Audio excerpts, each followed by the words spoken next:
Hallelujah.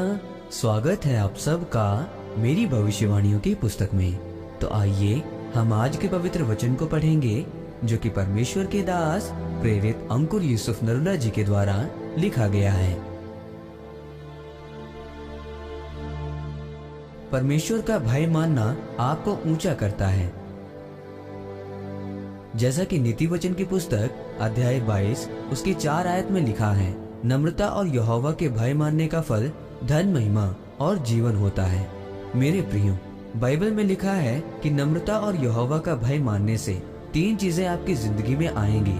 धन जो परमेश्वर की ओर से है, वो इज्जत, आदर और जीवन जो परमेश्वर देता है, जिसमें दुख नहीं, निराशा नहीं, वो परमेश्वर आपको देता है। जब दाऊद संदूक को लेकर आ रहा था तो वो संदूक के आगे नाचता हुआ आ रहा था।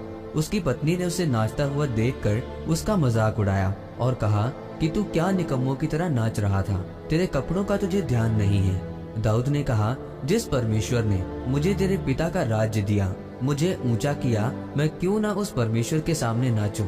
यहाँ पर परमेश्वर का वचन दाऊद की जिंदगी में पूरा हुआ क्योंकि वो यहोवा का भय मानता था। मेरे प्रियो, वचन में लिखा है एजरा अध्याय 8 उसकी 21 आयत में कि तब मैंने वहाँ अर्थात अहवा नदी के तीर पर उपवास का प्रचार इस आशय से किया कि हम परमेश्वर के सामने दीन हो। बाइबल में एक एजरा नाम का एक व्यक्ति था जिसने राजा से कहा, हमें किसी भी सुरक्षा की जरूरत नहीं है क्योंकि हमारा परमेश्वर हमें इतना बल और ताकत देता है, लेकिन जो उसे त्याग देते हैं उन पर उसका कोप भड़कता है। उसने परमेश्वर की गवाही दी, जो उसे खोजते हैं वो उनके साथ रहता है।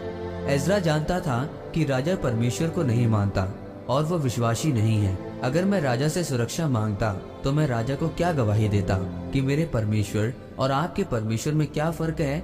ये सब वो राजा को बताना चाहता था कि हमारा परमेश्वर हमारे साथ रहता है, वो हमारी रक्षा करता है। मेरे प्रियो, 2006 में जब मैं बीमार हुआ, मैं डॉक्टर के पास गया। डॉक्टर ने बताया कि ज्यादा उपवास रखने के कारण आपके पेट में कमजोरी है। डॉक्टर ने बताया आपको 12 साल दवा लेनी पड़ेगी। लेकिन एक बात मैं दिल से जानता था कि परमेश्वर मुझे परख रहा है और मैं ये बात भी जानता था कि बीमारी मुझे परमेश्वर से दूर नहीं कर पाएगी, निराशा मुझे दूर नहीं कर पाएगी। उसके 1 हफ्ते के बाद ही मैं चंगा हो गया और परमेश्वर ने मेरी सेवकाई को और भी ज्यादा बढ़ाया। जब आपका दिमाग आपको शक दे, चाहे आपके अंदर 1% भी विश्वास ना हो, तब भी आप भरोसा रखते हो, वो पहाड़ आपकी जिंदगी से हटता है और आप आनंदित होते हो। आप अपने जीवन में कुछ भी करते हो, आपका आधार परमेश्वर होना चाहिए। एजरा का आधार परमेश्वर था, उसके जीवन का मकसद सिर्फ परमेश्वर था। आज लोग उपवास रखते हैं अपनी आशीष के लिए, अपनी चंगाई के लिए, लेकिन जब आप दूसरों की आशीष के लिए या परमेश्वर के कामों के लिए उपवास रखते हो, तब आप आशीषित होते हो, क्योंकि जिस नल से पानी निकलता है वो नल कभी भी सूखा नहीं रहता। आमीन। आइए इस अंगीकार को आप मेरे साथ एक मन होकर करें। सर्वशक्तिमान परमेश्वर, इस वचन के लिए मैं आपका धन्यवाद करता हूँ।